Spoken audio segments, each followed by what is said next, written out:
What's up, guys? Ian here, coach of your Ladner Lanturn, and bringing you guys a Week 6 team builder for Mike and the Tampere Haxorus. His team consists of Terrakion, Gliscor, Fortress, Primarina, Miltank, Vileplume, Megalatias, Rotom-Heat, Weavile, Mismagius, and Floatzel. He's got priority options in the Primarina with Aqua Jet, Weavile with Ice Shard, Floatzel with Aqua Jet, Hazard Setters in the Terrakion with Rocks, Gliscor with Rocks, Fortress with Spikes, Toxic Spikes, Rocks, Miltank with Rocks. Removal options are the Gliscor with Defog, Fortress with Rapid Spin, Megalatios with Defog, and the Rotom with Defog. And 4 times weaknesses on his team are Gliscor to Ice, Fortress to Fire, and Weavile to Fighting. I believe I've got a few of those covered. Rotom Heat to Ground technically, but I don't have any Mold Breaker Mons to abuse the ground weakness that the Rotom might have, unless he's like Iron Ball Rotom, which would be whack, but could be possible. Excuse the yawning that's coming back. It's quite late.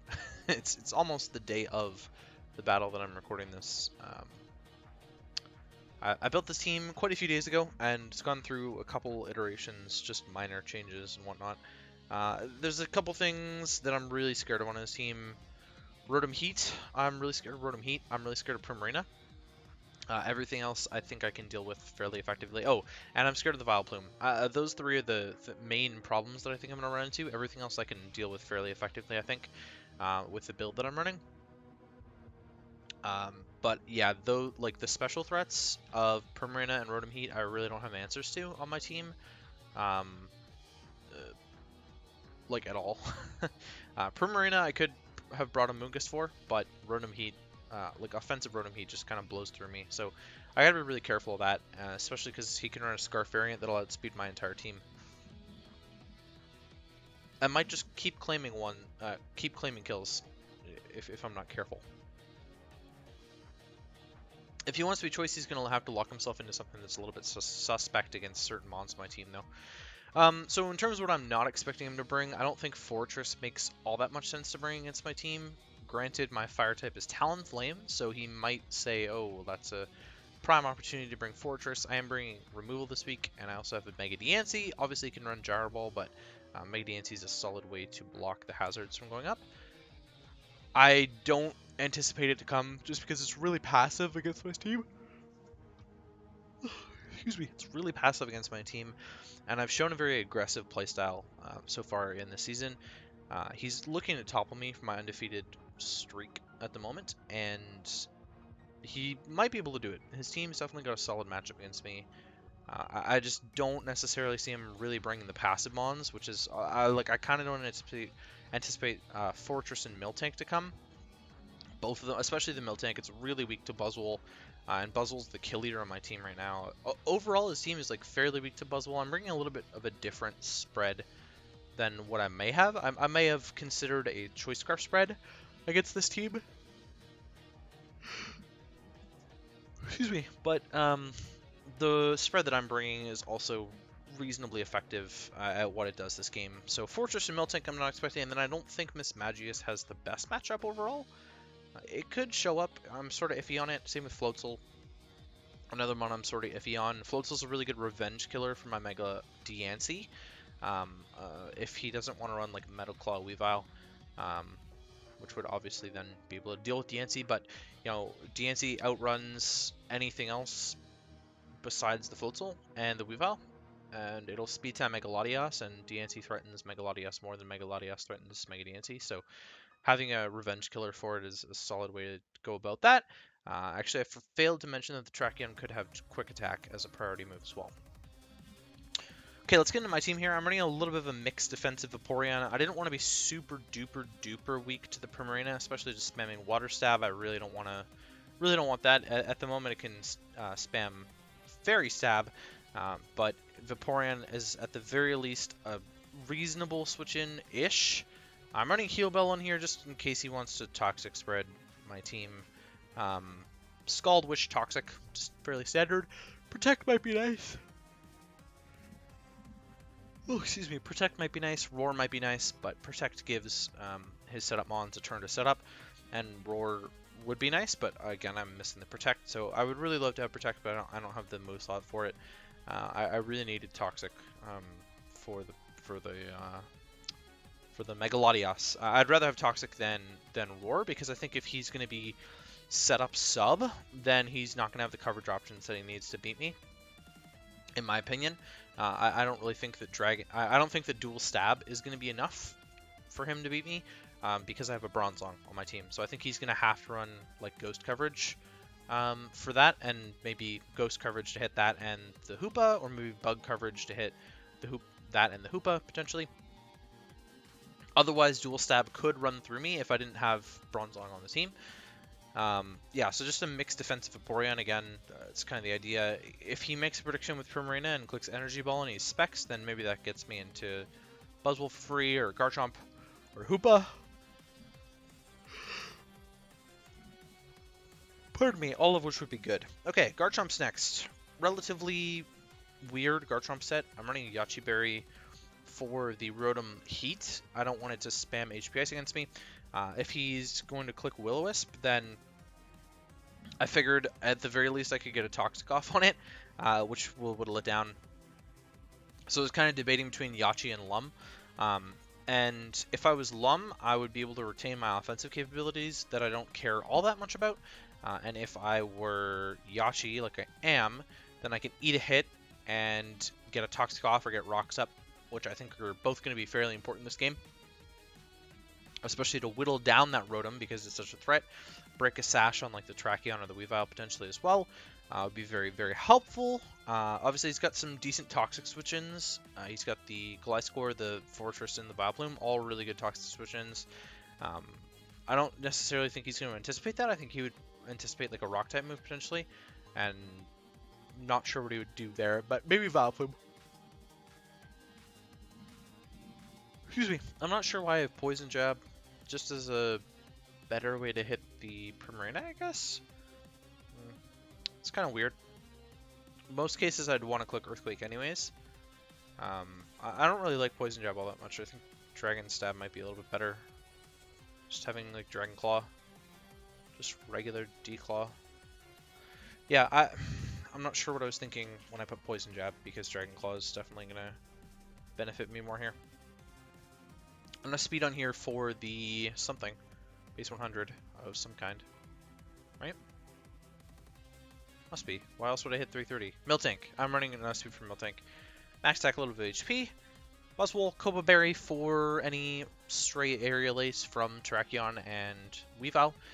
Buzzwole is a really good physical switch-in, so I can switch into the Floatzel unless he's mixed set, and then I'm in trouble.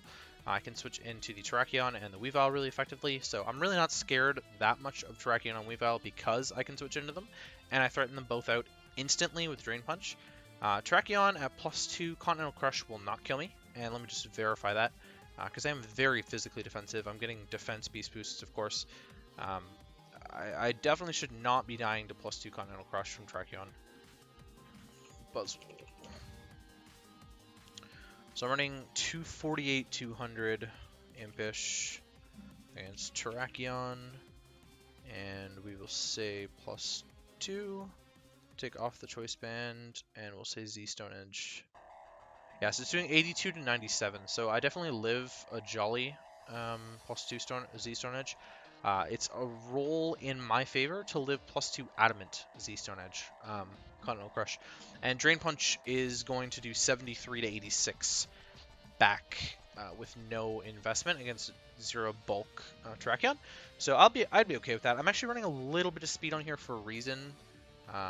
What is that reason? I'm outrunning no speed Rotom. So if he's a defensive variant of Rotom, then I can at least get maybe a Drain Punch off on it, or a Roost off before I take a bunch of damage. Maybe lower his overheat power if I can get a Roost off. Although I might die depending on his spread as well. Overheat should kill me.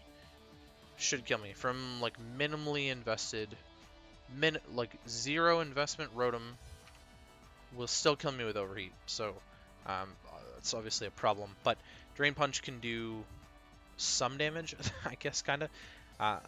Realistically, it's just a physical wall. I've got Ice Punch on there for the Gliscor, so I can deal with the Gliscor very effectively as well. I should be two-shotting, I believe I calced this, and I believe that I was still two-shotting physically defensive Gliscor. If he's 252 Impish, maybe. And let's say he's max HP. Yeah, so the min roll for 0 attack Ice Punch against fully physically defensive Gliscor is 50.8. So, actually, with Poison Heal factored in, I might not be two-shotting him. He really cannot do anything back to me. Like an Aerial Ace from Gliscor, if he's physically defensive, is doing about 35 to 43. I won't outspeed a no-speed Gliscor though, so there's something to be said for that. But I can just roost on it. Granted, he can also roost on me and maybe live the Ice Punches a little bit better. So who knows what happens there? Maybe it's a little bit more of a stalemate. Of course, he can't be frozen if he's got the Toxic Orb, so be a problem if that did come into fruition. But I don't want to give up any more bulk for speed because it's important that I live as the move from Drakion. Ice Punch is for that. Yeah, Poison Jab is for the Primarina because I should outspeed Primarina. Most variants of Primarina I will outspeed unless he's like really speed invested, but he has no reason to be because anything that he's slower than, like he might run it a little bit just to outrun Vaporeon, but I don't really see a reason for him to run anything more than that in my mind. Rotom-Frost, Electrium Z just sort of lets me get to guarantee a kill on the Primarina, and it's going to do a decent chunk to the Rotom.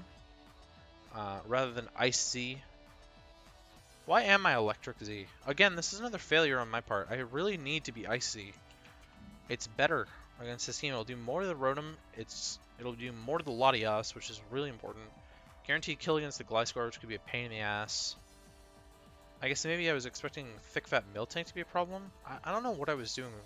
Like, this was a few days ago now, and it still baffles me what I was thinking. Defog, Blizzard, Thunderbolt, Pain Split. So Defog was actually originally sub. Swapped it out for Defog so that I had some removal options against the Fortress, especially a Levitator. But Rocks will probably be a priority against my team. Max speed to speed tie his Rotom, max offensive Rotom here, and hopefully that'll be enough. Pain Split gets me back some health, which is really nice.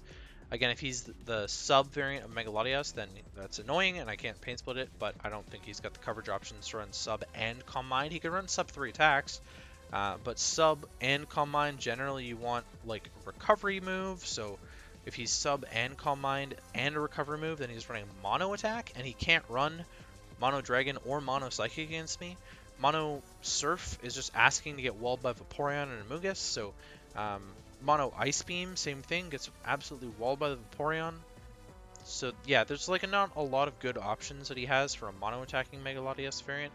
And this was kind of the problem that I had with Mega Latias last season, is that it really falls into these move loss syndromes where in certain matchups, like especially against my team, it needs to run like 4 attacks, but you also want setup for it with Calm Mind, you also want recovery for it like 100% of the time. Because he doesn't have a Cleric on his team. He has no Wish Passer on the team to feed the Mega Latias health. So he needs a recovery option on it, which already limits him to 3 moves for everything else. And you really want the coverage moves, but you also want Calm Mind to set up. And some games you want Reflect type. So yeah, just was the biggest problem I had with Mega Latias last season. And I think it's going to end up being an issue for him this game as well.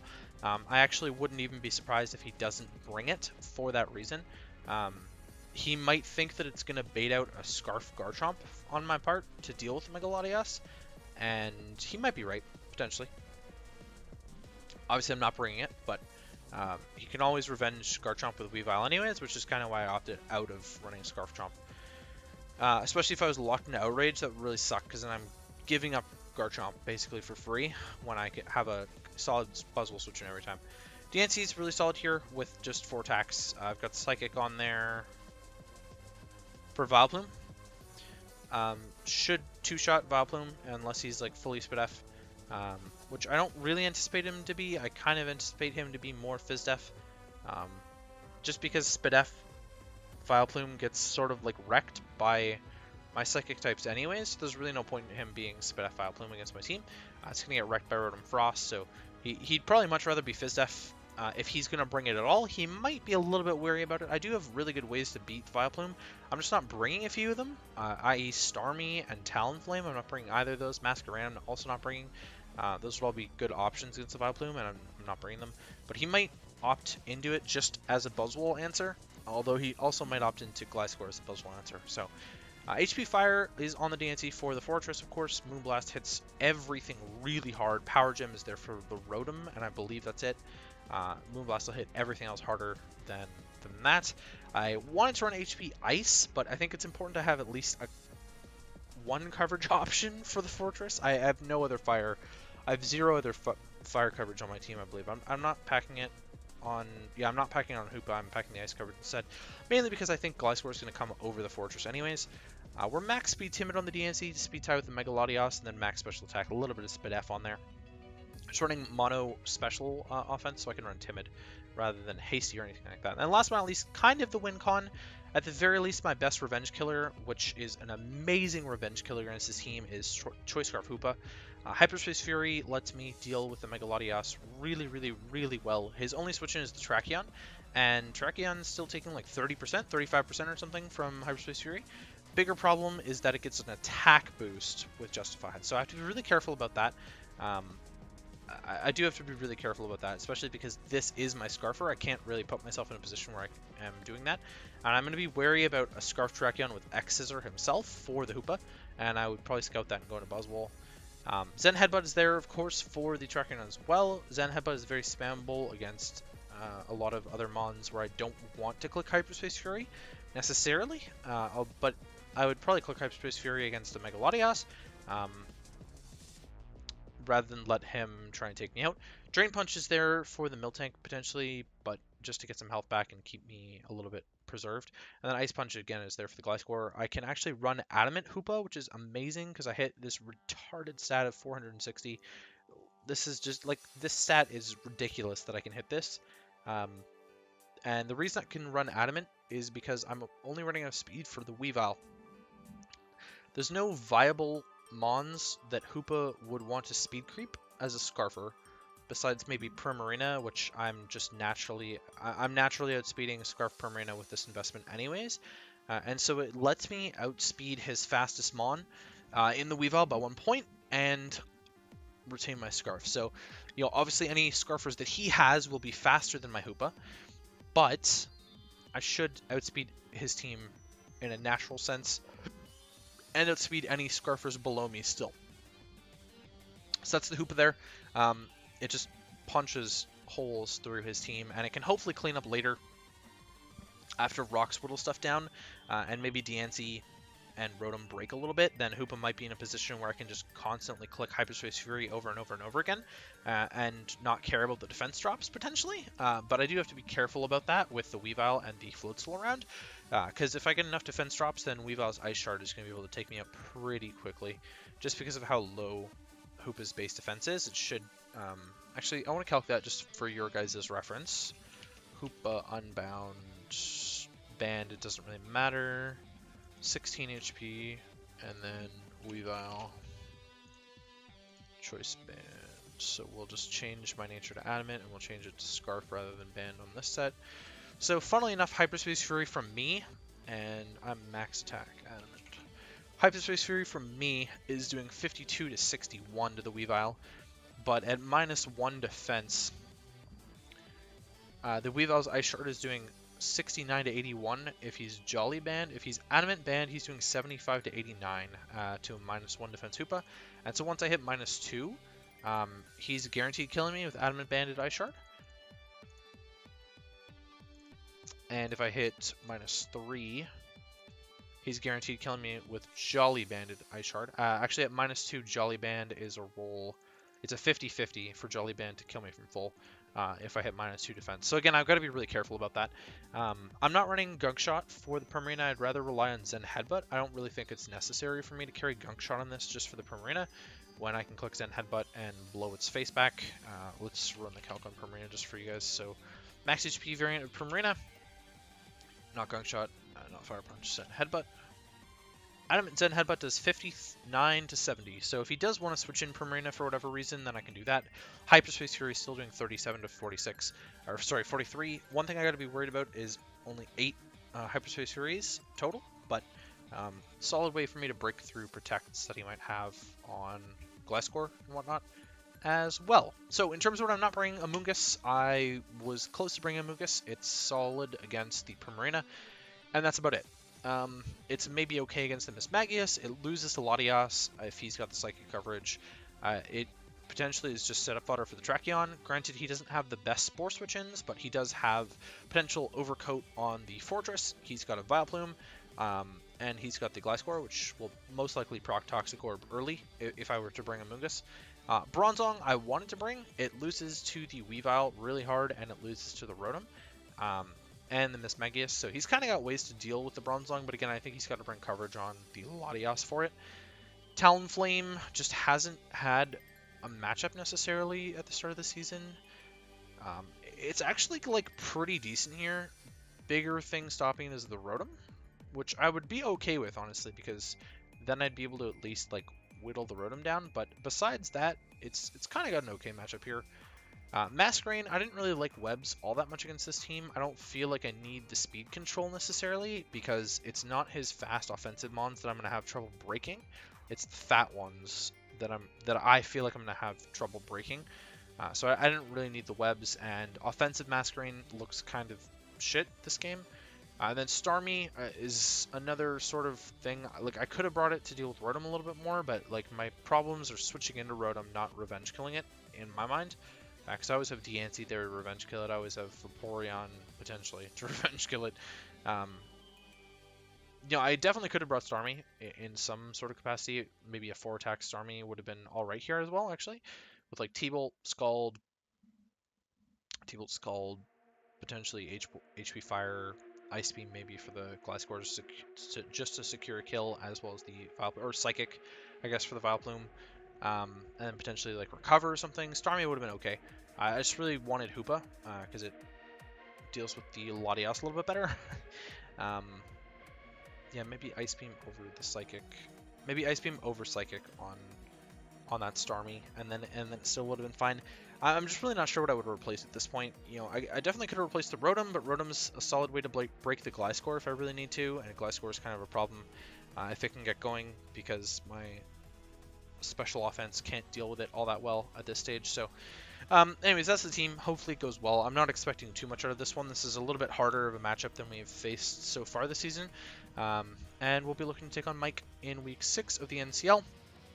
This was a stupid long team builder, and it's mainly because I'm really tired and sort of struggling with getting words out of my head. But yeah, that's gonna be it for me. Hopefully you guys enjoyed, and I'll catch you guys for the match.